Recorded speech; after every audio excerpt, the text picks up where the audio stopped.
Bonjour et bienvenue dans cette deuxième partie de la formation Avoir Christ en nous, le deuxième module, où nous allons rentrer dans le détail de l'ensemble du témoignage de Princilia qui nous montre un témoignage de vie conduit par l'Esprit, ce qui va nous permettre de tirer un grand nombre d'enseignements tels que nous le montre le Nouveau Testament. Qu'est-ce que fait l'Esprit dans le Nouveau Testament? C'est quoi être serviteur de Dieu? Être conduit par l'Esprit tel que la saine doctrine nous l'enseigne. Mais je voulais partager dans le premier module, Dieu m'a demandé effectivement d'exposer les mensonges, vous savez, la vision du serpent, c'est ça, le fait de tordre la parole. Nous sommes dans les temps de la fin, c'est-à-dire que nous sommes dans le temps des fausses doctrines, comme Paul nous l'enseigne, et lui-même avait maille à partir avec toutes ces fausses doctrines qui commençaient, bien entendu. Et c'est ce pourquoi je vais exposer encore une autre technique que celle montrée dans le premier module, où on voyait comment on sort un verset du Nouveau Testament, comme avoir Christ en nous, comme vous êtes les fils de Dieu, comme vous êtes le corps du Christ, sans donner en fait l'ensemble des enseignements qui sont autour de ça. Et du coup, ça fait un enseignement qui n'est pas conforme à la saine doctrine, ça donne... en fait, ça fait une déviation par rapport à l'enseignement de Jésus et l'enseignement de Paul. Bien entendu, Paul avait tout le temps ce problème-là des doctrines. En Éphésiens 4, versets 11 à 14, il nous le dit, et lui-même, donc Jésus, a donné les uns comme apôtres, donne comme prophètes, comme évangélistes, comme pasteurs et docteurs. Pourquoi ? Pour le perfectionnement des saints, pour l'œuvre du service, pour l'édification du corps du Christ. Comme quoi le corps du Christ, ça s'édifie spirituellement par les dons. On est corps du Christ qu'à partir du moment où on voit les dons puissants à l'œuvre chez tous, et ce qu'on ne voit plus du tout, effectivement, dans nos jours. Jusqu'à que nous soyons tous parvenus à l'unité de la foi et la connaissance du Fils de Dieu. L'unité de la foi et la connaissance du Fils de Dieu, ça ne veut pas dire être d'accord, ça veut dire être dans le même esprit, où on voit les fruits tels qu'ils doivent être dans la saine doctrine. Et bien sûr, c'est remplacé par une sorte d'accord intellectuel qui n'est plus dans l'enseignement que veut nous dire Paul, à la suite effectivement de Jean 17, où nous sommes un. Nous sommes un, pourquoi ? Parce que nous sommes dans le même esprit. Quand on nous regarde, on doit voir Jésus, on doit voir Dieu, c'est ça être chrétien. Et donc, c'est véritablement l'unité de la puissance de l'esprit à l'œuvre, et non pas une unité intellectuelle. Donc, jusqu'à que nous soyons tous parvenus à l'unité de la foi et la connaissance du Fils de Dieu, à l'état d'homme fait, à la mesure de la stature parfaite du Christ. Tout est centré sur l'imitation du Christ. Et l'imitation du Christ, c'est d'abord comprendre et apprendre ces 300 enseignements pour les vivre. Et c'est là où on grandit véritablement dans l'esprit, en particulier l'esprit de vérité. Parce que voilà qu'il nous dit, afin que nous ne soyons plus des enfants flottants et emportés ça et là par tout vent de doctrine, parce qu'il était confronté, déjà à cette époque-là, la fin des temps commençait, il faut bien se rendre compte de ça, donc les fausses doctrines étaient partout, par la tromperie des hommes, par leur ruse dans les artifices de l'égarement. Et nous sommes confrontés à ces fausses doctrines permanentes, encore bien entendu, aujourd'hui. Je vous ai montré, voilà, typique de ces enseignements de fausses doctrines. Ne te résigne pas à vivre avec cette situation, arrache ton miracle. Donc c'est un peu comme dans la sorcellerie, on doit faire quelque chose pour arracher son miracle. Évidemment, Paul n'enseigne jamais là-dessus, dit Jésus, on n'est pas là pour arracher un miracle. Et vous voyez que c'est intéressant, ça fait 210 000 vues. Donc plus vous êtes dans une doctrine qui n'est pas de Dieu, clairement, c'est de l'adversaire, c'est la sorcellerie, le truc. Tu dois... c'est ta percée, tu dois... le secret pour ta percée, le secret pour la puissance, machin. Enfin, vous trouverez un grand nombre de ces fausses doctrines dans d'autres formations, détruire les œuvres des démons, où je commente 40 de ces fausses propositions qui n'ont rien à voir avec la saine doctrine du Nouveau Testament, et vous le trouvez également dans la formation sur les faux enseignements, et vous le trouvez également dans la formation sur revenir à l'Église que veut Christ, tellement on est entouré de ces doctrines-là. Parce qu'il n'y a qu'une seule doctrine, véritablement, c'est être à l'image de Christ. En Éphésiens, toujours pareil, versets 4, 17 à 18, Et on voit bien qu'en Éphésiens, c'est l'église la plus avancée du Nouveau Testament au niveau spirituel. C'est ce pourquoi il fait tous ses enseignements sur les ministères, par exemple. Et pourtant, cette église chute en Apocalypse avec les fausses doctrines des Nicolaïtes. En Éphésiens 4, versets 17 à 18, il dit « Voici ce que je dis, ce que je vous conjure dans le Seigneur, c'est que vous ne marchiez plus comme marchent encore les païens, dans la vanité de leur entendement, ayant leurs pensées obscurcies de ténèbres, étant étrangers à la vie de Dieu à cause de l'ignorance qui est en eux, à cause de l'endurcissement de leur cœur. » Donc, la vanité de leur entendement, c'était flagrant à l'époque par rapport à ça, et ça a été très vite aussi dans la vie des églises. Je vous ai partagé tout à l'heure, dans le premier module, qu'effectivement, puisque j'avais vu la vidéo d'un moine qui disait « il faut écouter le père de l'église pour comprendre la Bible », donc je me suis attaché aux commentaires sur Jean, le fameux Jean 17 et Jean 15, qu'on a vu dans le premier module, de saint Augustin, des pères de l'Église, pour voir où est-ce qu'il en était par rapport à l'esprit de vérité. Parce que c'est ça ce qui compte. Et comme je vous l'ai partagé, il a le plus grand mal à comprendre, en fait, c'est des versets simples par rapport à ça. J'ai rien contre saint Augustin, mais c'est un théologien parmi tous les autres théologiens, à quel point la vanité de leur enseignement, comme nous le dit Paul dans cet enseignement, a tout de suite envahi l'Église, bien entendu chez les catholiques, mais également chez les protestants. Calvin, qui a tout fait par la raison, a fait un nombre considérable de fausses doctrines qui encore perdurent au jour d'aujourd'hui, puisque les personnes se disent calvinistes, c'est-à-dire qu'ils ne suivent plus Jésus, mais un homme qui a le plus grand mal, en fait, à comprendre l'enseignement, mais qui fait tout par la raison, donc beaucoup de succès. Plus on est charnel, comme je vous l'ai montré dans cette image avec 210 000 vues, plus on est dans l'adversaire, plus on a du monde, tout le monde est d'accord avec ça. Par contre, comprendre la saine doctrine, ça nécessite l'esprit de vérité, et là, on se retrouve avec très peu de personnes. Rappelez-vous le modèle de Jésus. Il choisit 12 disciples, parmi 500 000 juifs, tous croyants. Donc l'esprit de vérité, c'est pas le plus répandu, c'est le moins qu'on puisse dire. Donc je vais illustrer cette problématique d'esprit de vérité avec les commentaires de saint Augustin, et je réponds, encore une fois, sur Jean 18, 21, voilà comment il commente, par exemple, « Jésus ayant dit ces choses et fut troublé en son esprit ». Mais être troublé à son esprit pour un théologien n'a pas la moindre idée de ce que c'est que ce truc. Voilà ce qu'il nous dit. « Au moment où Judas allait sortir pour consommer son crime, le Sauveur tomba dans le trouble. C'était chez lui non un effet de la faiblesse mais de la volonté, et ce trouble, il l'éprouva soit par compassion pour le traître, soit afin de nous venir en aide dans les circonstances où notre âme subit le contre-coup des épreuves de la vie. » En clair, il ne comprend strictement rien à ce qu'a dit Jésus. Parce que, être troublé en son esprit, on a l'habitude de ça, effectivement, on perçoit quelque chose dans l'esprit, voilà, c'est aussi simple que ça, mais encore faut-il avoir l'habitude de la vie de l'esprit. Pour un théologien, c'est hermétique. Et donc on voit énormément de commentaires sur tous ces enseignements de Jésus, où ils ne comprennent pas ce qu'a voulu dire Jésus, parce qu'encore faut-il avoir une vie dans l'esprit comme Jésus nous l'a montré. Je voulais partager également dans le premier module à quel point c'est fondamental, enfin c'est un prérequis, sinon on ne peut pas comprendre véritablement l'enseignement de Jésus.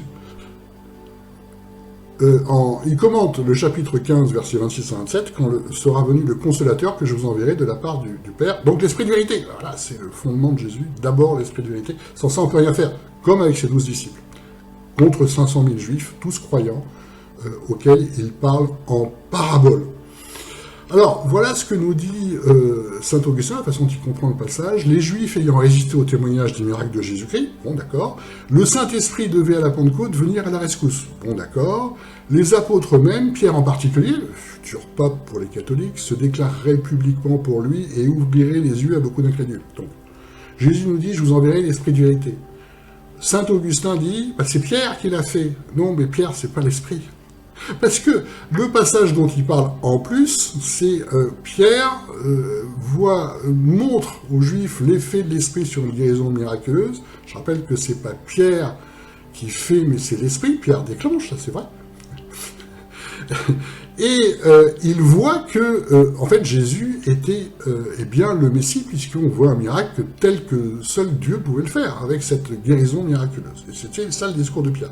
Donc, est-ce que Pierre se déclare publiquement pour lui? Non, ça n'a rien à voir. C'est que les Juifs voient l'Esprit de Dieu à l'œuvre, et qu'ils voient Dieu, donc ils voient Jésus. Voilà ce que nous dit, ce que nous dit le texte. Donc, on voit véritablement ce que nous a promis Jésus, comme je vois, en Jean 17, quand on voit un chrétien, quand on voit Pierre, on doit voir la puissance de Jésus à l'œuvre, et on doit voir Dieu parce qu'on voit l'Esprit, voilà, c'est tout. Un autre passage aussi, en Jean 16, verset 12-13, pourquoi je vous explique tout ça?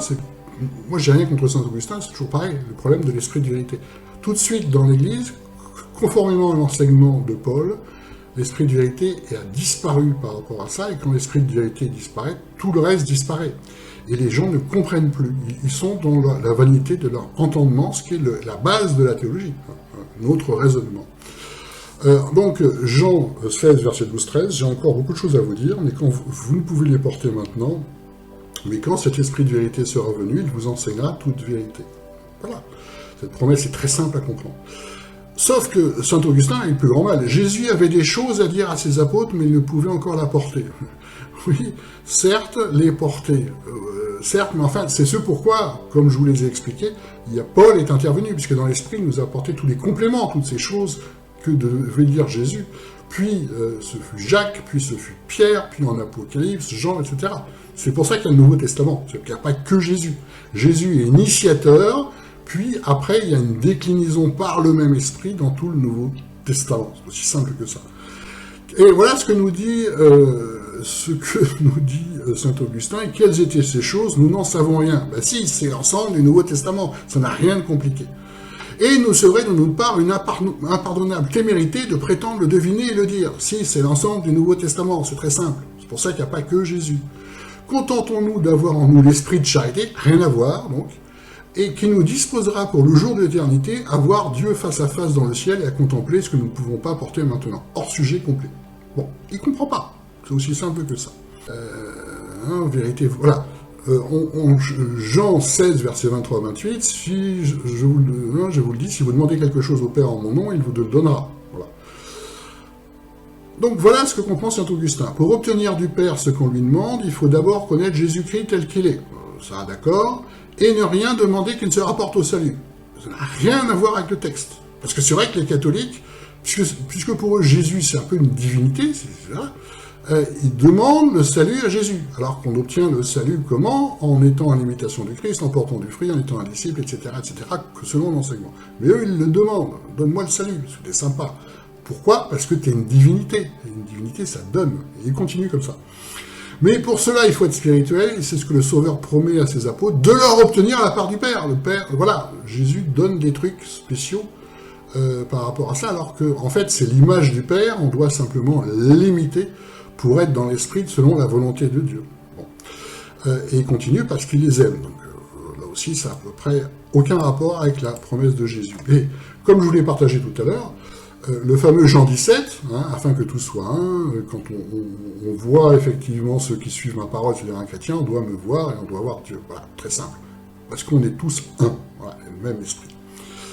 Alors, voilà ce que nous dit saint Augustin. Pour nous, comme pour les fidèles, qu'est-ce que ça a à voir avec les disciples? Mais bon, c'est les paroissiens, donc Jésus demande l'union avec Dieu par la foi. L'union avec Dieu par la foi, certes, mais enfin c'est très conceptuel. Et entre nous par la charité, aucun rapport. Et comme fruit de cette union, la connaissance de ce que nous croyons. C'est intéressant, parce que là on passe de, quand on les voit, on doit voir Jésus, on voit Dieu, par connaissance, compréhension, intellect. C'est un théologien, hein. Bon. La vue de la gloire de Jésus-Christ afin de nous élever à ce degré de science, la connaissance, l'intellect. Hein, les catholiques adorent les livres. Dans les bibliothèques catholiques de ma ville, par exemple, je suis à la bibliothèque diocésaine, il y a 30 000 livres. Voilà, c'est très intellectuel. Il nous faut la grâce qui nous égale aux anges. Je ne vois pas ce que les anges ont à voir là-dedans, hors sujet complet. Mais voilà, bon. Et le Christ la demande aussi pour nous. Voilà, puisque le Christ, c'est une divinité, donc il demande des trucs pour nous, et on va, voilà. Donc on est dans le rapport de divinité, et non plus l'imitation de l'homme. C'est ça, la saine doctrine. Ce que nous dit Paul, imitez-moi parce que j'imite Christ. Parce que je suis à l'imitation du Christ, c'est juste ça.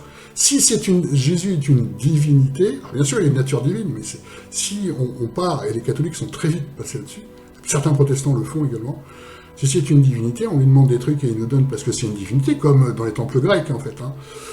Donc c'est plus un modèle. Si c'est plus un modèle, on ne peut plus l'imiter. Moi je ne sais pas imiter une divinité, je sais imiter un homme conduit par l'Esprit qui est Jésus. Vous voyez comme la doctrine a totalement changé par rapport à ça. Donc je vous donnais un autre exemple de ces problèmes, tel qu'il est utilisé le plus couramment dans ces doctrines. Toujours pareil, le mensonge qui ne vient pas des hommes. Saint Augustin est certainement très sincère. Juste il y a un problème avec l'esprit de vérité, il ne comprend pas. Et c'est tellement fréquent. En fait, la technique la plus utilisée, en dehors de celle de on vous envoie un verset du Nouveau Testament sorti du contexte, donc qui n'a plus du tout le même sens par rapport à ça, utiliser un verset de l'Ancien Testament qui n'a plus cours. Et c'est tellement courant dans certains mouvements, type pentecôtiste, par exemple, où ils adorent tout ce qui est la loi, tout ce qui est l'Ancien Testament, comme si Jésus n'avait rien fait, en fait. Je vous donne un exemple très concret de la façon, de la technique, que j'expose là par rapport à ça, pour que vous compreniez comment ça marche par rapport à ça. Je vous donne un exemple qui est dans l'actualité, puisqu'en France, en ce moment, ils sont en train de faire passer le droit à l'avortement dans la Constitution. Bon, c'est un pays laïque, ils veulent faire ça. Les évêques sont vent debout par rapport à ça, en disant l'avortement c'est du diable, etc. Sauf qu'il n'y a pas du tout d'enseignement là-dessus dans la Bible, il y a une raison pour ça. Donc, pourquoi la Bible ne nous parle pas d'avortement ? En fait, à l'époque, pour la problématique de l'avortement était très courant. Exemple, Marie, rappelez-vous, Marie quand même, quand Marie tombe enceinte, certes il y avait un mari, mais d'où elle tombe enceinte, c'était une catastrophe, parce qu'il y avait une loi juive à l'époque, en Deutéronome 22, 20, 21, qui dit, mais si le fait est vrai que la jeune femme ne soit pas trouvée vierge, Marie est enceinte, on conduira la jeune femme à l'entrée de la maison de son père, et les gens de la ville la lapideront, et elle mourra parce qu'elle a commis une chose infâme en Israël en se prostituant dans la maison de son père, et tu ôteras le mal au milieu de toi. Donc tout ça pour vous dire qu'à l'époque, les techniques d'avortement étaient très connues par rapport à ça. Alors, bien sûr, pas très sophistiquées, il y avait des herbes, il y avait des techniques mécaniques, mais bien sûr que les femmes essayaient d'avorter le plus vite possible pour ne pas être lapidées, tellement c'était dramatique d'être enceinte alors qu'en dehors du cadre du mariage. Et donc les évêques nous disent la vie est sacrée alors que la vie n'est pas sacrée parce que seul Dieu est sacré. Pourquoi ? Parce que en Genèse 6.7, qu'est-ce que nous dit Dieu ? Et l'Éternel dit, j'effacerai par-dessus la terre l'homme que j'ai créé, depuis l'homme jusqu'au bétail, aux reptiles, aux oiseaux des cieux, car je me repens de les avoir fait tuer tout le monde. D'où la vie est sacrée. Seul Dieu est sacré. Quand c'est le mal, tuer tout le monde. Et on le voit dans les guerres dans l'Ancien Testament, Josué, mais également d'autres guerres, où Dieu dit, tuez-les tous. Deutéronome de 34, nous avons alors pris tous ces villes, et nous avons voué la destruction, hommes, femmes et petits-enfants, sans laisser un seul survivant. Quand ce n'est pas, quand on ne voit pas, effectivement, quand Dieu ne voit pas le bien à l'œuvre, tuez-les tous, tuez les enfants, aucun problème par rapport à ça. Ça ne veut pas dire qu'il faut tuer les enfants, mais ça veut dire que la vie n'est pas sacrée, contrairement à ce qu'ils disent. Donc il n'y a pas de verset de l'Ancien Testament qui parle de ça.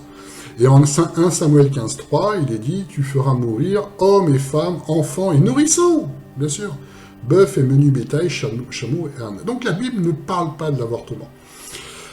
Pourquoi la Bible ne parle pas de l'avortement alors que c'est une réalité concrète de l'époque ? Parce qu'il y a absolument tous les cas de figure. Je donnais deux exemples à deux extrémités. Le viol ethnique tel qu'il s'est passé au Rwanda, c'est-à-dire le viol ethnique, c'est-à-dire une ethnie qui veut détruire l'autre en violant les femmes pour que leur ethnie, par ce viol et par les enfants qui vont naître, vont en fait faire disparaître l'autre ethnie. Une atrocité la plus totale. Et ce qui s'est passé au Rwanda, pays très catholique, beaucoup de femmes ont été violées donc par l'autre ethnie. Par rapport à ça, on se retrouvait avec des enfants non désirés, des enfants du mal, véritablement. Sauf que l'Église catholique leur a dit non, si vous avortez, vous faites le mal, vous êtes de Satan, etc. Donc les femmes ont été dans la détresse et la dépression la plus totale. Il y avait un enfant qui était vraiment un enfant du mal, et sont tombés dans la chute la plus totale. Donc on peut tout à fait, bien sûr, faire le mal en disant c'est de Satan si tu avortes, et c'était le cas dans beaucoup de pays africains par rapport à ça. Donc, je ne dis pas que c'est un bien ou un mal par rapport à l'avortement, c'est ressort plutôt des médecins par rapport à ça, mais on voit qu'on peut faire le mal en essayant d'imposer une règle qui n'est pas dans la Bible, et c'est tellement courant, ça s'appelle l'oppression spirituelle par rapport à ça. L'autre extrême sur le cas de l'avortement, on voit que ça devient extrême. En France, on est un pays très laïque, beaucoup de sexualité dans tous les sens, et j'ai vu un article qui était sur un magazine en ligne spécialement pour les jeunes filles, entre guillemets, enfin jeunes filles françaises, ça veut dire vivre la sexualité, qui était intitulé « Comment bien s'habiller pour se faire avorter ». C'était une horreur, c'est-à-dire que comme si on allait faire avorter, comme aller chez le coiffeur, comment être bien habillé pour aller chez le coiffeur. Horreur totale par rapport à ça. Et effectivement, les femmes avaient réagi en disant « Mais c'est un acte grave ». Et elles ont raison. Bien sûr que c'est un acte grave. On n'a pas à dire « c'est rien ». Voilà, vous allez chez le dentiste ou vous vous faire avorter, c'est pareil. Donc vous voyez à quel point le même sujet sur l'avortement, ça peut aller dans tous les sens. Tout est du cas par cas. Voilà pourquoi il n'y a pas de règle biblique sur cette question-là. Pourquoi je vous parle de tout ça? Qu'est-ce qu'il a choisi de citer comme verset? Il n'y a pas dans la Bible. Donc, il a cité quoi, cet évêque? Exode 23:7, tu t'éloigneras de tout mensonge et tu ne feras pas mourir l'innocent. L'innocent étant le bébé. Je vous rappelle que dans le Nouveau Testament, il nous est dit, tous sont coupables, tous. La notion d'innocence n'est pas là, puisque par la chute de la Genèse, nous sommes tous coupables. Bon. Mais il a dit, donc voilà, Dieu l'a dit, nous devons obéir à Dieu, et c'est le mal, cet avortement, machin. Donc en fait, il a sorti de son contexte, voilà pourquoi je vous raconte tout ça, le texte d'Exode, qui n'est plus du tout valable dans le Nouveau Testament. Enfin, certaines choses sont valables, on doit toujours ne pas faire de faux témoignages que ça parle de ça, sauf que là, la loi juive, qui est indiquée en Exode 23:1-7, voilà ce qui est dit. Tu ne propageras pas de faux bruits, tu ne t'associeras pas aux méchants pour faire un faux témoignage. Voilà, tu ne feras pas de faux témoignages, c'est toujours vrai, ça c'est vrai. Tu ne suivras pas la majorité pour faire le mal, il a aussi cité ça, et tu ne déposeras pas dans un procès en te mettant du côté du grand nombre pour violer la justice. Ça n'a rien à voir, on nous parle de ne fausse pas la justice, parce que la justice est de Dieu. Voilà le sens du texte. Tu ne favoriseras pas le faible dans ton procès, là pareil, il n'y a pas si le faible est coupable, il est coupable. Si le riche est coupable, il est coupable. C'est la justice de Dieu. Tu ne porteras pas atteinte au droit du pauvre dans son procès. Voilà, pareil, c'est pas parce qu'il est pauvre qu'il est coupable. Tu t'éloigneras de tout mensonge, voilà le texte, et tu ne feras pas mourir l'innocent et le juste, car je ne déclarais pas juste le coupable. Donc, il a complètement sorti ce texte de son passage en disant « Dieu a dit ». Mais cette loi juive ne parle pas de ça, bien entendu, et il n'a aucune raison de suivre ça. Pourquoi? Parce que si il dit il faut reprendre tout Exode, c'est-à-dire peu importe ce que nous a dit Jésus, on va tout revenir à l'Ancien Testament, continue dans Exode. Dans ce cas-là, on va aussi utiliser Exode 23:10, qui nous dit « Pendant 6 ans, tu ensemenceras la terre et tu récolteras le produit, la 7e année, tu donneras le répit pour que les pauvres mangent. » Faites ça aussi, c'est dans Exode. Et dans Exode 21:20, il est dit « Si un maître frappe son esclave, homme ou femme, avec un bâton, et que l'esclave meurt sur ses coups, il sera puni. Mais si l'esclave survit un jour ou deux, le maître ne sera pas puni, c'est son argent. » Donc là aussi, il faut suivre. C'est-à-dire que au jour d'aujourd'hui, si on suit Exode comme nous le dit l'évêque, d'accord, si tu as un esclave, tu peux le tuer à condition qu'il survive un jour ou deux, c'est ton argent, c'est ton problème. Est-ce qu'on doit vraiment faire ça? Vous voyez l'horreur qu'on vient de cette fausse doctrine. On sort un passage de l'Ancien Testament qui nous arrange, puisqu'on est guidé par nos idées. C'est pas dans la Bible, c'est tellement courant dans les églises par rapport à ça. Et on fait le mal par rapport à ça, puisqu'en fait, dans le Nouveau Testament, il y a véritablement une réforme complète de l'Ancienne Alliance, et en fait, il y a peu de passages de l'Ancien Testament qui s'appliquent toujours selon Jésus. On va passer maintenant, parce qu'on va continuer à approfondir ces questions-là, tellement c'est courant, parce que vous devez apprendre effectivement à discerner ces techniques-là pour revenir à la saine doctrine de Jésus et de Paul, tellement c'est important pour vous grandissiez dans l'esprit.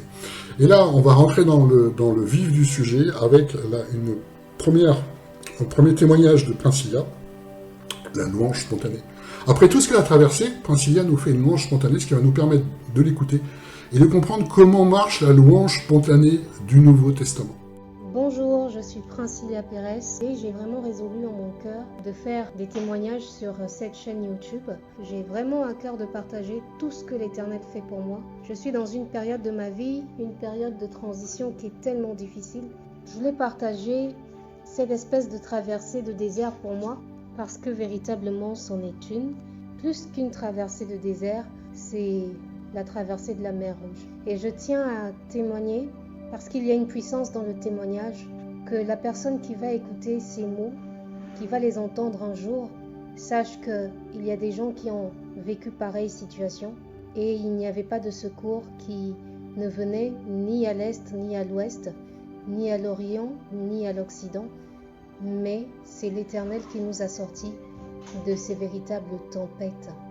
Et je crois aussi que non seulement c'est pour encourager quelqu'un, mais c'est parce qu'il y a une puissance, et je le crois véritablement qu'il y a une puissance dans le témoignage que l'adversaire ne peut pas nous enlever. Témoigner, c'est reconnaître la grandeur de Dieu. Témoigner, c'est de se dire oui, c'est un acte de gratitude, un acte de reconnaissance, un acte d'humilité, dire Seigneur, je prends acte de ce que tu fais. Je ne suis pas aveugle, je ne suis pas sourde et je ne suis pas muette non plus. Ce que tu as fait, je l'ai vu. Ce que tu as dit, j'ai entendu. Et ma bouche va proclamer ta gloire et ta louange. Je n'ai peut-être pas les mots qu'il faut, mais rien que par cet acte délibéré de te dire Seigneur, merci, c'est pour te dire Seigneur, je suis ouverte à ce que tu vas faire plus encore. Je suis ouverte parce que si tu es capable de faire ces choses pour moi aujourd'hui, tu feras encore demain, tu feras mieux que ce que tu as fait aujourd'hui. Parce que ma bouche sera toujours là pour témoigner. Parce que je suis la première spectatrice de l'œuvre immense que tu fais pour moi. Je suis la toute première spectatrice. Je suis sur cette première ligne pour observer l'œuvre immense que tu fais pour moi. Et je le proclamerai au monde entier. Qu'importe si je sème sur une terre fertile ou une terre aride, mais je l'aurais fait, j'aurais dit ce que Dieu a fait pour moi. Mon âme reconnaît les bienfaits que le Seigneur fait pour moi. Mon âme reconnaît ce que Dieu fait pour moi. Ne t'apitoie pas sur ton sort, ne regarde pas à ce qui te manque, ne regarde pas à tout ce noir, à toutes ces ténèbres, à tous ces pièges que l'adversaire qui sont en train de mettre au travers de ta route. Mon âme reconnaît la grandeur de ton Dieu et tout ce qu'il fait pour toi. Je garde mon attention focalisée sur ce que Dieu fait pour moi.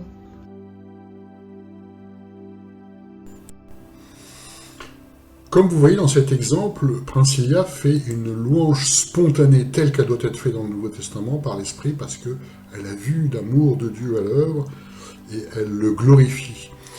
Mais véritablement, l'amour de Dieu dans le Nouveau Testament, il est différent en fait de l'Ancien Testament, la façon de montrer l'amour de Dieu est différente dans le Nouveau et dans l'Ancien. Pourquoi? Parce que nous avons l'Esprit en nous, ça change tout. Dans l'Ancien, c'est dans les rituels, et dans le Nouveau, à partir du moment où on a l'Esprit en nous, on doit le laisser agir, et c'est donc une autre façon de faire. C'est pourquoi, quand Jésus nous parle de l'amour, en Jean 15,10, il nous dit « Si vous gardez mes commandements, vous demeurez dans mon amour, de même que j'ai gardé les commandements de mon Père, et que je demeure dans son amour. » Donc on n'est plus dans la proclamation, dans le chant institué tel qu'il est dans l'Ancien Testament, on grandit dans l'esprit à l'imitation du Christ, qui est toujours la même doctrine, qui est la saine doctrine par rapport à ça. On garde véritablement, on grandit dans l'esprit, et c'est comme ça que l'esprit grandit en nous, et comme Princilia, à un moment donné, il y a une expression spontanée qui se fait. Pourquoi? Parce que ça nous expliquait en Jean 16, versets 12 à 15. Donc, j'ai encore beaucoup de choses à vous dire, vous connaissez ce passage, vous ne pouvez pas les porter maintenant, mais quand l'esprit de vérité sera venu, il vous conduira dans toute la vérité. Et voilà ce qui est dit. Car il ne parlera pas de son chef, mais il dira tout ce qu'il aura entendu, il vous annoncera les choses à venir. Et il vous annoncera les choses à venir. Saint Augustin a eu le plus grand mal par rapport à ça, mais en fait, c'est l'Apocalypse. Il vous annoncera les choses à dire. L'Esprit, écoutez ce que dit l'Esprit.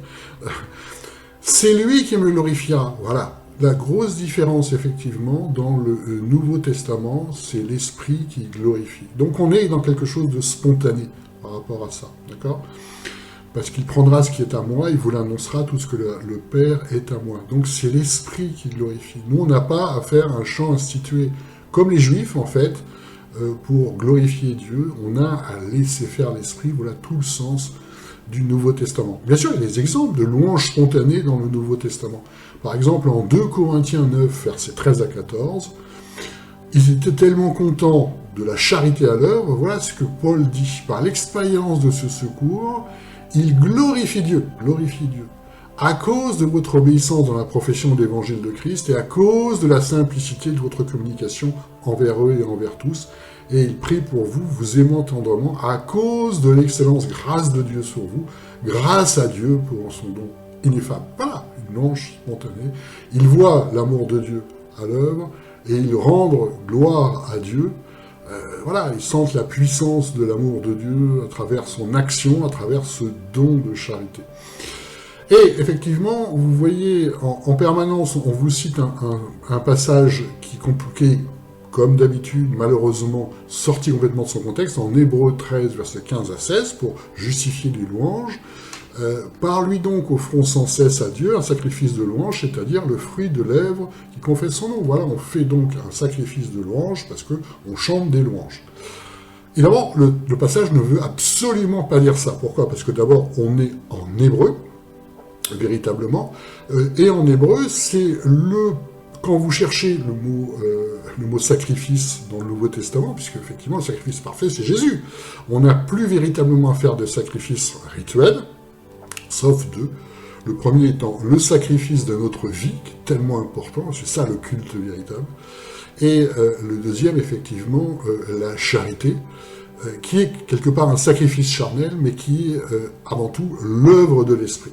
C'est pour ça que, comme c'est un enseignement aux Juifs, en hébreu, Paul parle souvent de sacrifice parce que ça leur parle, tout en disant à chaque fois, mais le sacrifice a changé véritablement puisque Jésus s'est offert comme sacrifice parfait. Donc la suite du passage, ça dit l'inverse. Le fruit de lèvres qui confesse son nom, mais n'oubliez pas la bienfaisance et la libéralité, c'est-à-dire la charité, car c'est à de tels sacrifices que Dieu prend plaisir. Donc, Paul nous explique, mais c'est pas le chant de louange institué, qui est un sacrifice qui plaît à Dieu, mais c'est la charité. Donc c'est l'inverse de ce qu'on entend. Et à chaque fois, c'est la première partie en disant, voilà, donc on fait plaisir à Dieu. Mais faire plaisir à Dieu, je le rappelle, si vous m'aimez, gardez mes commandements. C'est juste ça. Dieu nous a donné le modèle parfait d'homme conduit par l'Esprit, son Fils, son nom. Tout ce qu'on nous demande, c'est d'être à son image et de porter des fruits. Voilà. Le reste, c'est des rituels qui n'ont en fait plus cours véritablement dans le Nouveau Testament. C'est ce pourquoi on n'a pas à faire de répétition. Les prières, on n'a pas à faire de répétition. Les chants de louange, on n'a pas à faire de répétition. Véritablement. Et comme il n'y a pas dans le Nouveau Testament, traditionnellement, chez les moines par exemple, les catholiques ont repris toute la façon de prier de David en disant on fait pareil, et ils passent leur journée à répéter les psaumes. Alors que le Nouveau Testament, on nous dit justement, ne fait pas de répétition. C'est pas ça la façon de prier du Nouveau Testament. C'est l'enseignement de Jésus, Matthieu 6, versets 6 à 9, mais toi, quand tu pries dans ta chambre, ayant fermé ta porte, prie ton Père. Quand vous priez, n'usez pas de vaines redites comme les païens. Et tellement on utilise ça. On fait des répétitions, on répète ce que dit le pasteur, on n'a pas à faire de répétition. Que ce soit les chants de louange ou la prière, la répétition n'a plus cours parce qu'on n'est plus dans le rituel, on n'est pas l'action de l'esprit. Et Jésus leur reproche, car il pense qu'avec beaucoup de paroles, ils seront exaucés.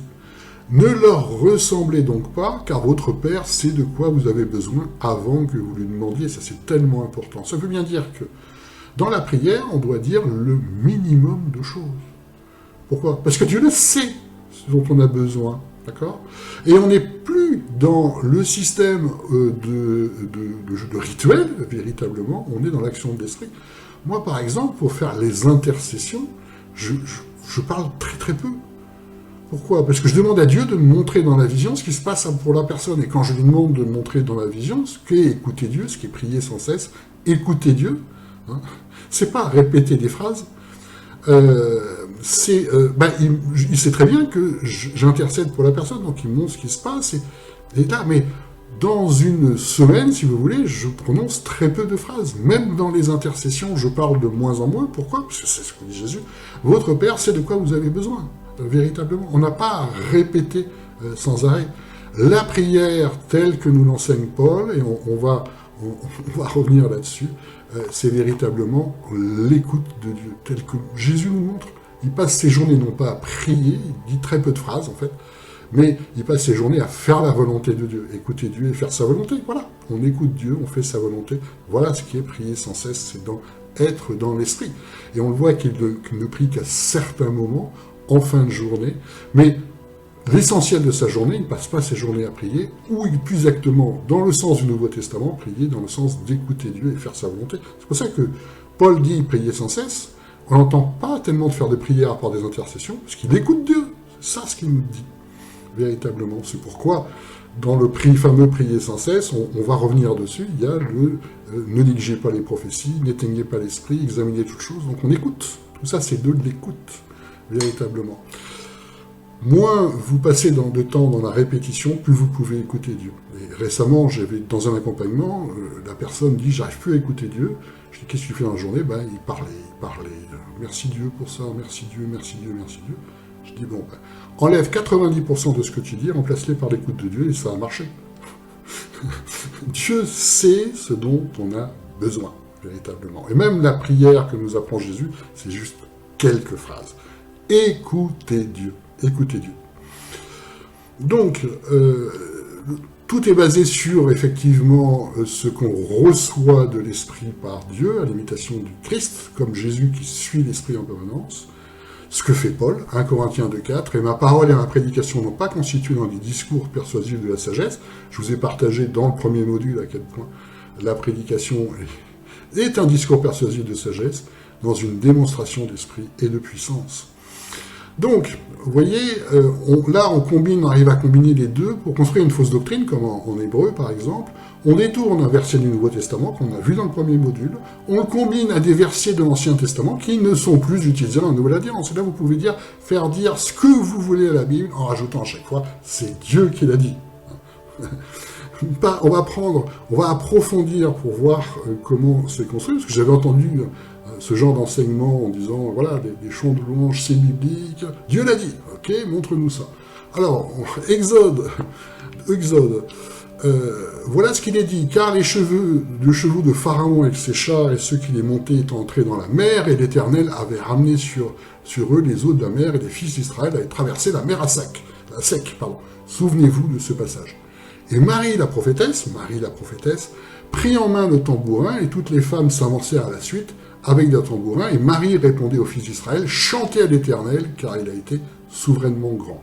Donc, l'enseignement continue en disant, voyez, si une prophétesse qui parle pour Dieu dit qu'il faut chanter à l'Éternel, nous devons chanter à l'Éternel, car il est souverainement grand, donc on va faire des chants de louange. Sauf que, beaucoup de choses, donc les Juifs pratiquaient des chants rituels, et une partie en fait de la messe est basée sur le rite juif, à la base, qui a été repris par les protestants. C'est-à-dire, c'est pour ça qu'on fait un culte dominical à l'identique en fait du jour du sabbat juif, où il cite la parole et il chante. C'est ce modèle-là en fait qui a été repris. Donc, dans les psaumes de David, vous voyez qu'on parle souvent de chantre, et pourtant on ne parle jamais de chantre dans le Nouveau Testament, puisque c'est en fait un rituel de lévite, il n'y a plus de lévite dans le Nouveau Testament. Ce passage d'Exode, est-ce qu'il s'applique? Absolument pas. Pourquoi? Parce que cette prophétesse, qui est donc poussée par l'Esprit, on est d'accord, qui encourage les Juifs à remercier Dieu. Pourquoi? Parce qu'ils ne remercient pas Dieu. D'accord? Est-ce qu'on doit appliquer cet exemple pour nous? Dans le Nouveau Testament, voilà les enseignements. Il nous parle de ça. Donc voilà, on va s'intéresser. Dans le Nouveau Testament, quand il nous parle de ce passage, et qu'il nous parle de ça. Pas du tout. Au contraire, ils nous disent, faut pas faire ça. En Actes 7, versets 41-42, il est dit, en ces jours-là, ils firent un veau, ils offrirent un sacrifice à l'idole, et ils se réjouissaient des œuvres de leurs mains, mais Dieu se détourna et les livra au culte de l'armée du ciel. En Actes 7, 51, hommes de col roide et incirconcis de cœur et d'oreille, vous opposez toujours à l'Esprit Saint, vous aussi comme vos pères. Donc, l'enseignement du Nouveau Testament nous dit, ces hommes ont désobéi. Pas fait comme eux, ces hommes ont désobéi. C'est justement parce qu'ils étaient désobéissants à Dieu que Marie, la prophétesse, portée par l'Esprit, les pousse à remercier Dieu par des chants de louange parce qu'ils ne le font pas spontanément. Donc, en fait, quand on fait ça, on prend des modèles des gens, des juifs désobéissants, dénoncés dans le Nouveau Testament comme tels. Voilà à quoi aboutit cette doctrine. D'accord ?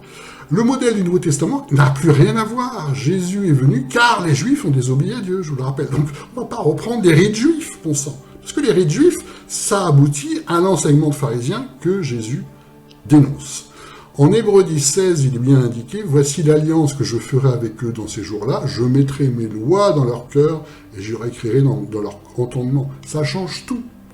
On n'obéit plus à des rituels ou à des lois, mais on obéit à la loi de notre cœur, c'est-à-dire qu'on laisse l'Esprit s'exprimer en nous en étant en l'imitation de Christ. Toujours la même doctrine. Nous ne sommes plus sous la loi juive, tout doit être guidé par l'Esprit. D'où les difficultés des églises. Alors, très rapidement, avec ce qu'on a vu tout à l'heure, les théologiens, la raison et l'Esprit qui n'était plus là, ils ont revenu en fait à un certain nombre de rituels juifs en disant, voilà, c'est pareil. Non, c'est plus du tout le modèle du Nouveau Testament. Jésus nous prévient que le temps n'est plus à l'adoration organisée des Juifs, mais au contraire, comme nous le montre Princilia, à l'inspiration et au spontané. Jean 4, 23. L'heure vient, et elle est maintenant arrivée, voici le temps de Dieu maintenant, l'Esprit de Dieu maintenant, où les vrais adorateurs adoreront le Père en esprit et en vérité, car ce sont de tels adorateurs que le Père cherche. Plus de rituels, plus de chants de louanges organisés comme les Juifs, mais la louange, telle qu'on l'a entendue, spontanée, par Princilia, parce qu'elle a vu l'amour de Dieu à l'œuvre, et ça sort parce que c'est l'Esprit qui s'exprime à travers eux. Il n'y a plus de chantres dans le Nouveau Testament. Non, c'est revenu en masse dans les églises pour refaire comme dans l'Ancien, parce que c'est pratique, il y a des rituels. Les évocations de chants, en fait, dans le Nouveau Testament sont toujours spontanées. D'ailleurs, à la base, il n'y a plus de culte, d'ailleurs, hein, puisque véritablement, en Romains 12.1, il nous est dit « Je vous exhorte donc, frères, par les compassions de Dieu, à offrir vos corps en sacrifice vivant, saint, agréable à Dieu, ce qui est votre culte raisonnable. » Dans le Nouveau Testament, ils font jamais de culte par rapport à ça. Pourquoi ? Parce que c'est un rite juif. On fait des cultes avec des offrandes à Dieu, alors que Jésus nous dit « Offrez votre corps, votre vie, sacrifice parfait. » Donc, il faut bien se rendre compte que quand on dit « je fais un culte pour faire plaisir à Dieu », on est dans la désobéissance complète de l'enseignement de Jésus. Il nous demande de sacrifier notre vie, pas de chanter pendant 2 heures. Ça n'a rien à voir avec ça. C'est quand même...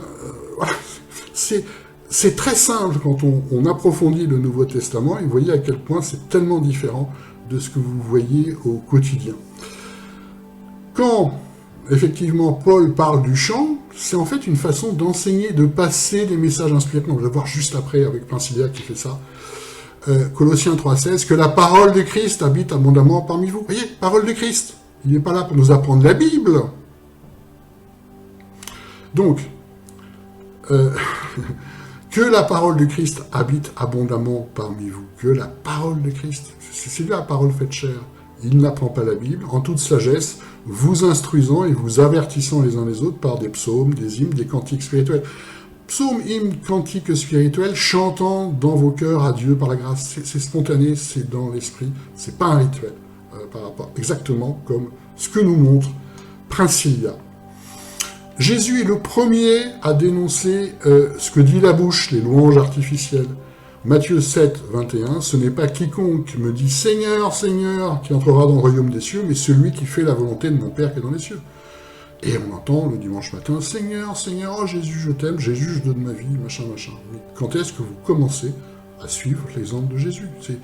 C'est dramatique au niveau spirituel, et pourtant c'est la réalité de ce qui se passe. Donc, ce que nous dit Jésus, qui est un des versets aussi extrêmement importants sur lequel à peu près tout le monde passe à côté, Jésus n'est pas là pour nous apprendre la Bible, mais la parole faite chair, c'est-à-dire ce que Jésus change dans le Nouveau Testament en nous donnant l'Esprit en nous et en abandonnant les rituels de l'Ancien Testament. Voilà pourquoi Jean 17, 14 est dit « Je leur ai donné ta parole », pas la Bible, ta parole, c'est-à-dire que la parole de Dieu, c'est pas la Bible, pour Jésus. La parole de Dieu, c'est son enseignement, puisqu'il est la parole faite chair. Et pourtant, dans toutes les églises, vous entendez la parole de Dieu, on vous ressort Moïse, on vous ressort Ésaïe, on vous ressort Élie et son manteau, on vous ressort plein de choses de l'Ancien Testament en disant c'est la parole de Dieu. Et Jésus n'a pas cette définition-là.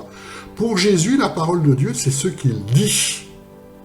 Je leur ai donné ta parole, puisqu'encore une fois, il réforme.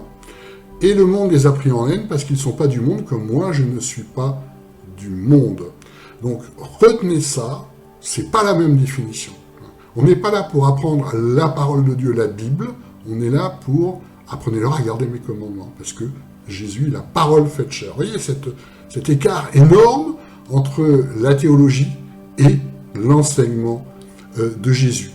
On va continuer à écouter Princilia dans un chant spontané. Moi, j'adorais ça, parce qu'on m'avait envoyé ça à un moment donné en disant, voilà, j'ai reçu vraiment dans l'esprit qu'il fallait que je fasse ça, improviser un chant. Alors, vous avez entendu le mot cadavre, j'étais cadavre. En fait, c'est parce que, vous allez voir dans les témoignages suivants, cadavre, c'est ce que la tante sorcière l'appelait cadavre. Tu es un cadavre parce que tu vas mourir par rapport à ça. C'est pour ça que vous entendez ce terme.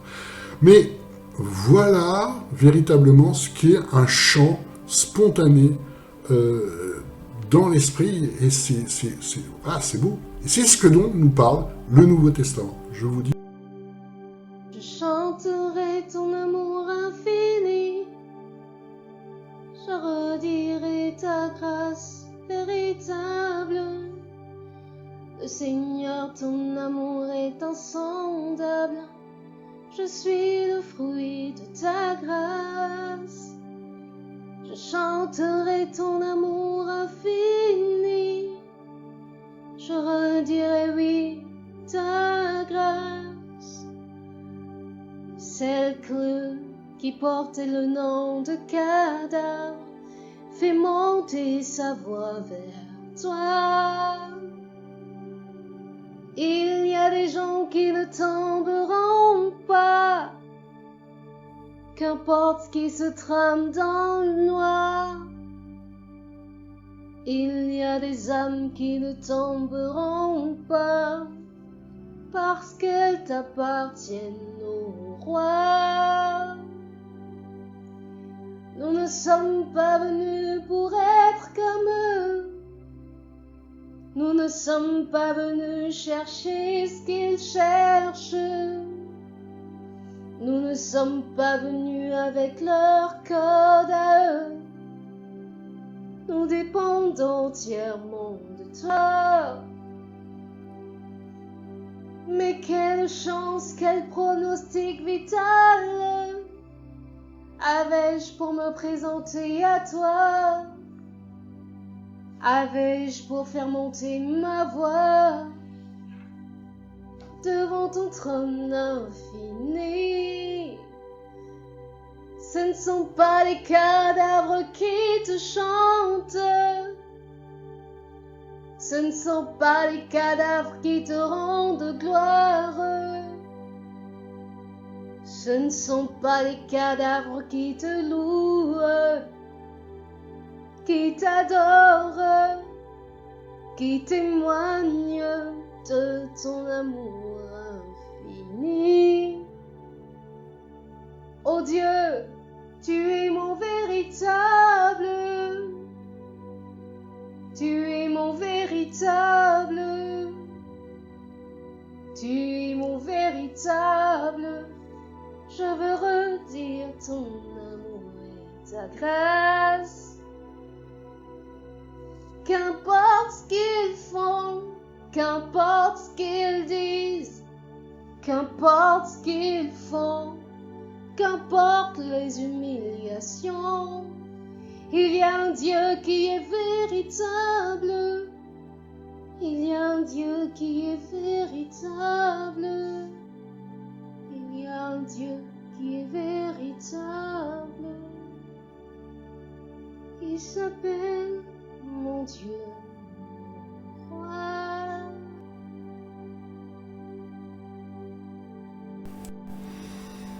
Donc sur cet exemple de chant spontané, c'est un exemple effectivement où l'esprit, en fait la louange vient de l'esprit, c'est l'esprit qui me glorifiera, comme le dit Jésus. Ce n'est pas un chant à répéter. On n'est pas censé répéter comme les païens, comme nous le dit Jésus. C'est pas parce qu'on répète des paroles qu'on sera exaucé. Et donc, qu'est-ce qu'il faut faire? Chercher à faire comme Princilia, être conduit par l'Esprit pour que ce soit l'Esprit qui loue, en fait. C'est la louange de l'Esprit par rapport à ça, c'est-à-dire voir les fruits de l'amour de Dieu dans sa vie, voir des miracles. Et on n'est pas là pour faire un rituel pour attraper des miracles, mais simplement être à l'image de Christ, et on voit la puissance de Dieu à l'œuvre, et la louange est spontanée par l'Esprit. Donc, souvenez-vous, ne faites pas de vaines répétitions. On va regarder une vidéo qui est un classique dans les milieux évangéliques, que je l'ai écoutée parce qu'elle est marquée « Adoration prophétique ». Oh là là! Vous allez voir le nombre de répétitions, c'est toujours les mêmes formules qui sont dites. Je suis un conquérant, je suis un vainqueur, la puissance, la gloire, et ça n'a rien à voir avec effectivement l'enseignement de l'Esprit de Dieu. Et ce sont là des vaines répétitions en permanence, à la fin, même, pousser les cris de joie, tout le monde applaudit Dieu, ouais, acclame ton Seigneur, ouais. Ça n'a rien à voir avec ce que nous demande Jésus. Et pourtant, c'est la norme. Cette vidéo-là a eu énormément de succès. Je vous dis donc à tout de suite. Alléluia.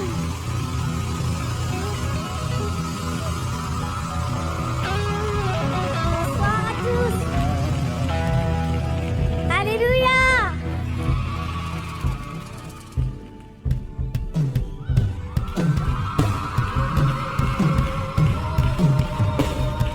Est-ce que tu peux acclamer ton Dieu ce soir?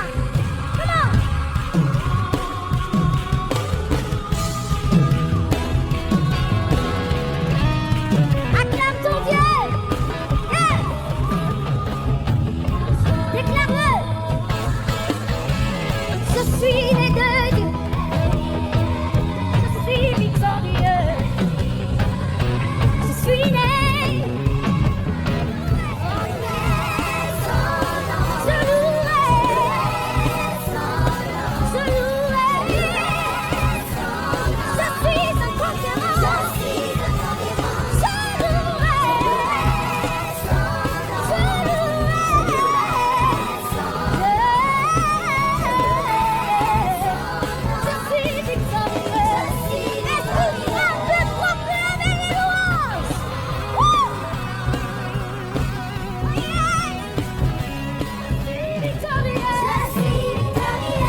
qui est important de comprendre, c'est quand vous participez effectivement à ce genre de prestations, de spectacles, parce que c'en est un, ce que vous ressentez ne vient pas de Dieu réellement. Pourquoi? Parce que, vous voyez bien, il y a la lumière, il y a la batterie, il y a les paroles, être conquérant, je suis un conquérant, victorieux, la gloire. Sauf que ça vient pas de Dieu. On n'est pas des conquérants. Par exemple, quand Paul a eu la vision des Macédoniens, c'est pas pour conquérir la Macédoine, mais pour aller voir des Macédoniens. On est là pour faire des disciples, pas de la conquête de territoire. Ça, en fait, c'est des principes de l'Ancien Testament, où il y avait une conquête de territoire, effectivement, qui n'a plus qui n'est plus valable, bien sûr, dans le Nouveau Testament, parce que c'est pas le bon esprit à l'œuvre. Qui nous parle de conquête et de gloire? Certainement pas Dieu. En Matthieu 4, 8, 9, le diable le transporte encore sur une montagne fort haute et lui montre tous les royaumes du monde et leur gloire. Et leur dit, je te donnerai toutes ces choses si tu te prosternes, tu m'adores. Voilà, cette promesse-là que vous retrouvez dans cette vidéo ne vient pas de Dieu. On n'est pas des conquérants. Victorieux, la victoire, je vais influencer, on n'est pas là pour influencer, on est là pour suivre l'esprit, ça n'a rien à voir. En quoi Jésus a influencé les 500 000 juifs qui ne voulaient pas entendre parce qu'ils n'avaient pas l'esprit? Jésus a changé effectivement le calendrier, c'est tout à fait vrai, mais on n'est pas là pour influencer, on est là pour suivre l'esprit, parce que sans l'esprit de vérité, on ne peut rien faire. Et quand vous êtes dans ce genre de spectacle, effectivement, vous êtes content, parce que voilà, c'est gai, vous chantez, on danse, ça n'a rien à voir avec Dieu. Tout ça, ça vient du monde. En Jean 15, 19, si vous étiez du monde, le monde aimerait ce que lui appartient, et tout le monde adore effectivement ce genre de choses. Mais parce que vous n'êtes pas du monde, mais que moi je vous ai choisi en vous tirant du monde, à cause de cela, le monde vous est. On n'est pas censé trouver que ce genre de spectacle, alors c'est pas mauvais d'assister à un spectacle, ça me dérange pas, moi j'ai assisté à des concerts, ça pose aucun problème, mais j'étais certain que c'était pas Dieu. Et le problème, c'est que toutes les personnes qui participent à ça pensent que ce qu'elles sentent, ça vient de Dieu. Alors ça n'a rien à voir, ça vient du monde, purement. Parce que il n'y a pas la saine doctrine, il n'y a pas l'esprit à l'œuvre. Vous voyez bien que c'est pas ce qu'enseigne ni Jésus, ni Paul. Jésus, rappelez-vous, dans le premier module, il nous enseigne « Heureux sont les malheureux, pas heureux sont les victorieux ». Ça n'a rien à voir, c'est l'inverse. Et celui qui nous offre la gloire et les territoires, c'est pas Dieu. Donc c'est dramatique en fait de voir à quel point ces idées-là, qui ne sont pas de la saine doctrine, sont répandues et ces pratiques sont répandues. Jésus nous dit en Jean 5, 41, « La gloire qui vient des hommes, victorieux, la gloire, je ne la reçois pas. » Donc, décortiquons ce qu'on a vu depuis le début pour synthétiser. Les deux techniques qu'on utilise en permanence pour faire passer n'importe quelle doctrine sont utiliser un passage de l'Ancien Testament qui n'a plus cours. Nous ne sommes plus sous la loi, je le rappelle. On a vu plusieurs exemples. Un exemple avec effectivement ce que disait cet évêque. Un autre exemple avec l'enseignement sur les chants du temps de Moïse qui n'a plus cours du tout et qui est dénoncé dans le Nouveau Testament, parce que le Nouveau Testament parle à certains moments de l'Ancien Testament. C'est là-dessus qu'il faut se baser pour comprendre ce que Paul et ce que Jésus a à nous dire. Ou détourner un passage du Nouveau Testament, très courant, on l'a vu dans les modules précédents, et en général c'est combiné. Jésus est notre modèle, on n'a plus comme modèle Moïse. Alors, effectivement, on l'a dans le modèle de Paul, en disant, prenez effectivement dans l'Ancien Testament, Moïse par exemple, comme modèle de foi. Ça c'est bon, modèle de foi, oui, mais on n'a plus à faire comme Moïse. Véritablement, c'est tellement important par rapport à ça, on entend tellement d'enseignements sur faites comme Moïse, pourquoi faites une hiérarchie comme Moïse le fait, on fait ça dans l'église, on donne des sous-chefs et des sous-chefs, sauf que Moïse était le seul à avoir l'esprit, et le peuple ne voulait pas voir Dieu. Nous, on est censé avoir l'esprit en nous, donc si on fait comme le peuple dans Moïse, avec toute la hiérarchie qui a été faite pour Moïse, on fait comme ceux qui n'ont pas l'esprit, c'est une horreur, en fait. On dit à Jésus, peu importe, nous on va revenir au modèle de l'Ancien Testament, parce qu'on ne veut pas voir Dieu. C'est ça, ils avaient envoyé Moïse parce qu'ils avaient peur de Dieu. On est censé avoir Christ en nous, je vous le rappelle. En Romains 7,4, il est dit, c'est pourquoi mes frères, vous avez été par le corps du Christ mis à mort relativement à la loi pour vous donner un autre, à celui qui est ressuscité des morts, afin que nous portions des fruits, pour Dieu toujours les fruits. Les prophètes de l'Ancien Testament étaient poussés par l'Esprit, bien sûr, mais pour essayer de ramener le peuple juif à l'obéissance selon la loi. Exemple tout à l'heure. On l'a vu effectivement, cette prophétesse qui dit, mais chantez au moins, au minimum. Montrez à Dieu que vous êtes content de son action. Ils sont tout le temps en train de dire, vous êtes désobéissants, revenez à Dieu. Vous êtes désobéissants, revenez à Dieu.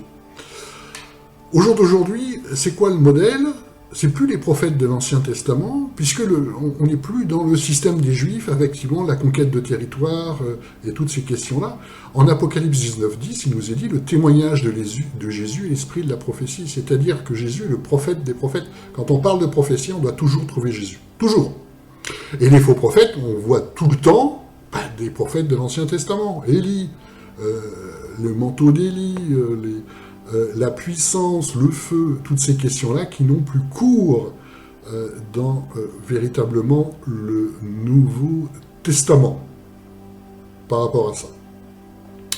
Donc, effectivement, quand on voit des prophètes, on doit voir Jésus, le témoignage de Jésus et l'esprit de la prophétie. Et vous savez bien, quand on entend des prophètes, tout le temps, ils nous ramènent, en fait, prophètes entre guillemets, bien sûr, ils nous ramènent au prophète de l'Ancien Testament, hein, le manteau d'Élie, les boules de feu, enfin, tout ce qui n'a plus cours du tout dans le Nouveau Testament. Donc on ne voit pas Jésus, et donc ça n'est pas une prophétie selon Dieu. En 1 Jean 2, versets 3 à 6, « En ceci nous connaissons que nous l'avons connu, si nous gardons ses commandements. » Je le martèle parce que dans le Nouveau Testament on le martèle. « Celui qui dit « je l'ai connu » et qui ne garde pas ses commandements est un menteur. » Vous voyez, la moindre désobéissance nous dit « non, il n'a pas connu Jésus. » Vous voyez, le texte est clair par rapport à ça. La vérité n'est pas en lui. Mais celui qui garde sa parole, c'est-à-dire toute sa parole, les 300 enseignements, l'amour de Dieu est véritablement parfait en lui. À ceci nous connaissons que nous sommes en lui. Celui qui dit demeurer en lui doit marcher aussi comme lui-même a marché. Le modèle, c'est Jésus. Et c'est plus les modèles de l'Ancien Testament. Voyez, l'affirmation de Jean, celui qui garde sa parole, l'amour de Dieu est véritablement parfait en lui. Donc nous avons, quand nous gardons l'ensemble de l'enseignement, les 300 paroles de Jésus telles que vous pouvez le télécharger, dans la description, nous sommes parfaits en Dieu. Nous avons tout ce qu'il nous faut avec Jésus, puisque c'est la parole faite chair qui nous montre tout ce que Dieu a changé, puisqu'il nous donne l'Esprit, la loi en nous. Donc on n'obéit plus à toute la Bible, n'importe quel verset de l'Ancien Testament, la loi juive, mais on doit obéir à la nouvelle doctrine enseignée par Jésus, la saine doctrine dont parle Paul. C'est pour ça qu'en 2 Timothée 4,3, il viendra un temps où ils ne supporteront point la saine doctrine. Ce temps est venu depuis longtemps. En 2 Jean 1,9, quiconque va plus loin et ne demeure pas dans la doctrine du Christ n'a point Dieu. Celui qui demeure dans la doctrine de qui? De Christ, celui-là a le Père et le Fils. Et je me souviens d'un faux enseignant, un faux docteur, qui m'avait écrit pour me dire que il m'en faut beaucoup plus que vos enseignements. Il m'en faut beaucoup plus que Jésus. Ah oui, c'est marqué, hein, celui qui va plus loin n'a pas Dieu, bien sûr. Évidemment, c'est ce que Jésus enseigne en Matthieu 4,4. Il est écrit, ce n'est pas de pain seulement que l'homme vivra, mais de toute parole qui sort de la bouche de Dieu. Alors, tout de suite, ils ont détourné, on dit, oh, toute parole, voilà, Ancien Testament. Non, non, non. Là, c'est dans le sens réma, toute parole, réma. Le mot réma, ça signifie une parole dite. C'est la parole faite chair de Jésus, en fait. C'est toujours le même, en fait, la même doctrine. Et non pas logos. Le logos, c'est la parole écrite, telle qu'on le voit dans toute la Bible, là, du coup. Et là, il nous parle de quoi? Toute parole qui sort de la bouche de Dieu, donc toute la Bible, pas du tout. Mais ce n'est pas de pain seulement que l'homme vivra, mais de toute parole qui est dite par moi pour Dieu. Voilà, si on veut paraphraser le passage. Et donc, ce n'est pas de pain seulement, mais le pain de vie. Et vous voyez tout le sens, en fait, là aussi, de la Sainte Seine. C'est pas un rituel, c'est véritablement, est-ce que je vis, je mange le pain de vie, c'est-à-dire, est-ce que je vis l'ensemble des commandements de Jésus. Ça me donne la vie. Le pain de vie. Il est 10 fois, 100 fois plus important de vivre l'ensemble des commandements que de faire la Sainte Seine. La Sainte Seine, c'est pas magique. Ça vient juste, comme le baptême, faire appuyer le fait qu'on vit, on mange le pain de vie, c'est-à-dire qu'on mange l'ensemble des commandements de Jésus au quotidien. Et il est franchement inutile de prendre la Sainte Seine. Si vous ne faites pas ça, ça ne sera pas magique, parce que ce n'est pas l'enseignement de Jésus. Jésus enseigne clairement que ceux qui restent dans la logique de l'Ancien Testament, exemple, on va prendre un exemple concret, ne sont plus dans l'Esprit de Dieu. En Luc 9, versets 54 à 55, les disciples Jacques et Jean, ayant vu cela, dirent « Seigneur, veux-tu que nous disions que le feu descende du ciel et les consume ?» Comme Élie.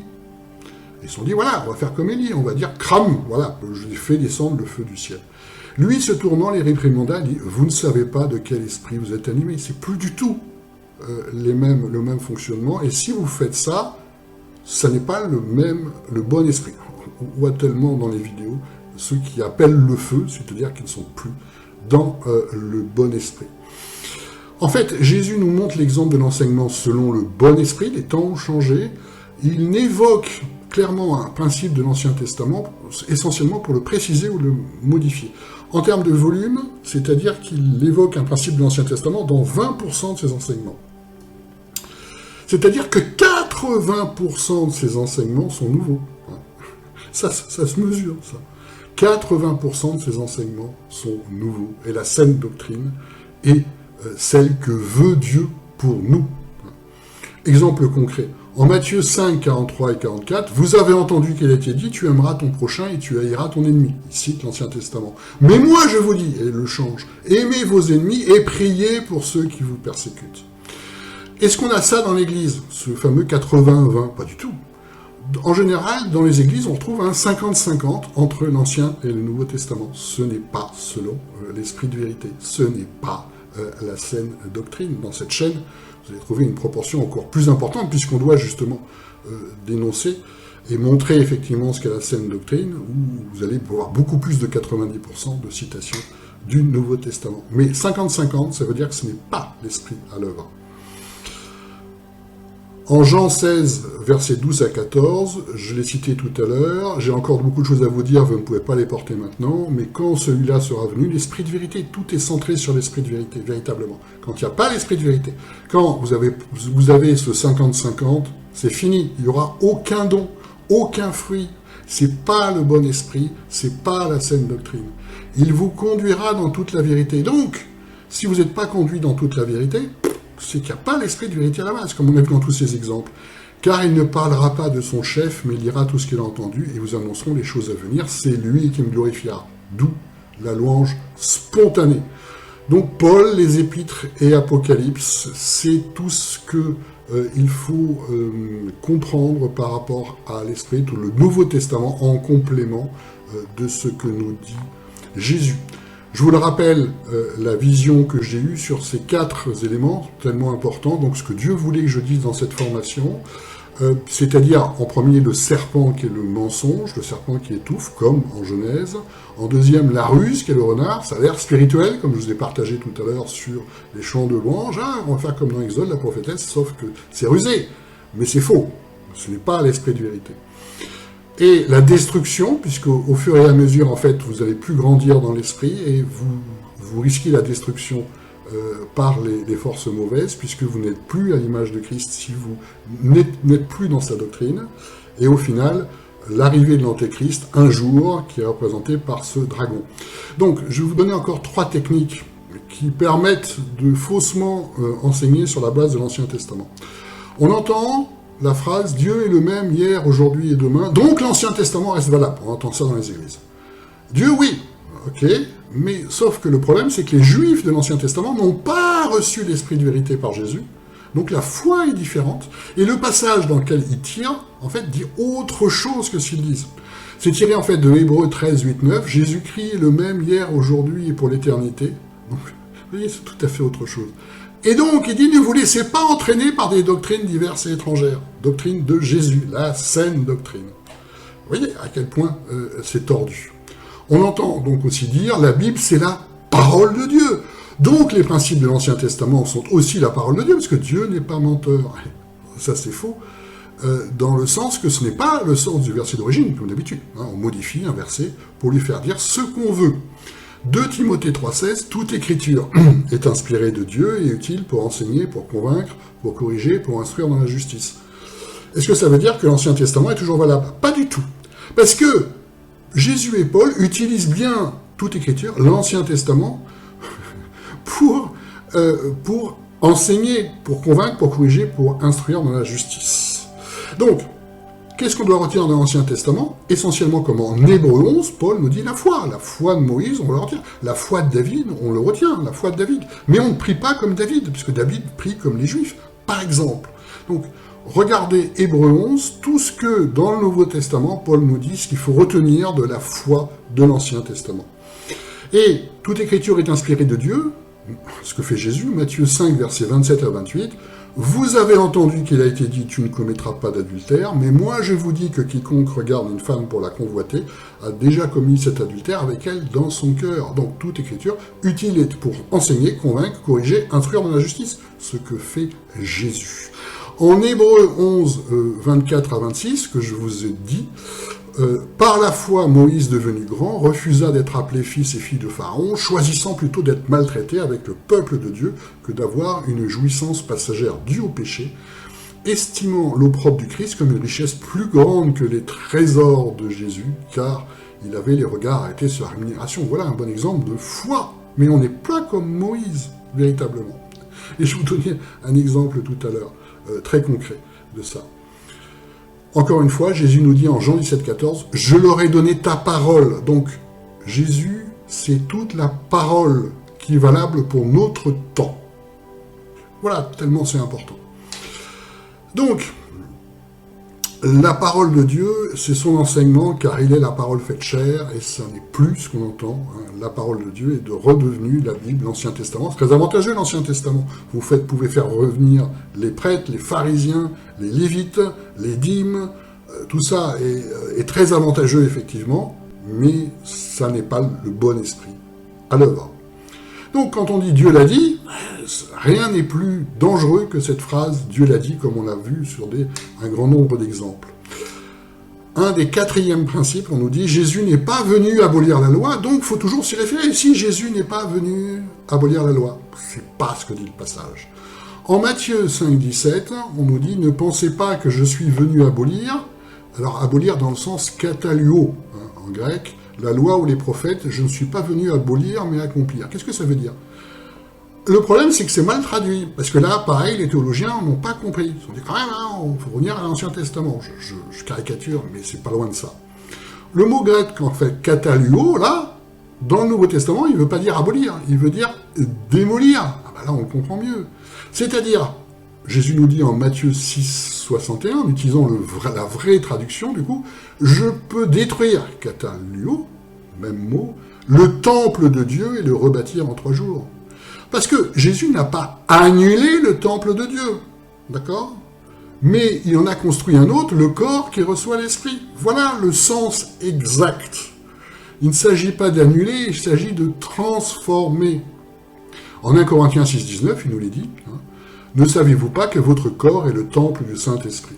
Jésus, donc, en nous laissant l'Esprit, a profondément changé notre façon de vivre la foi. Et dès quand on revient dans l'Ancien Testament, on annule le ministère de Jésus. En Colossiens 2,17 s'expliquait très clairement par Paul, tout cela n'était que l'ombre des choses à venir, mais la réalité est en Christ. Le retour à l'ombre est une catastrophe par rapport au ministère de Jésus.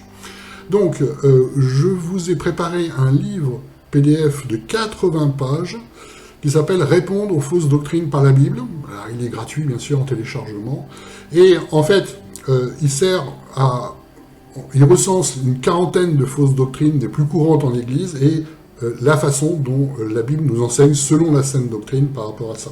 Répondre aux fausses doctrines par la Bible, je vous encourage vraiment à le télécharger parce que c'est un guide au quotidien où on peut enfin comparer ce qui est dit et véritablement ce que nous dit Jésus, ce que nous dit Paul, ce que nous dit l'Esprit, ce que nous dit la saine doctrine, verset par verset.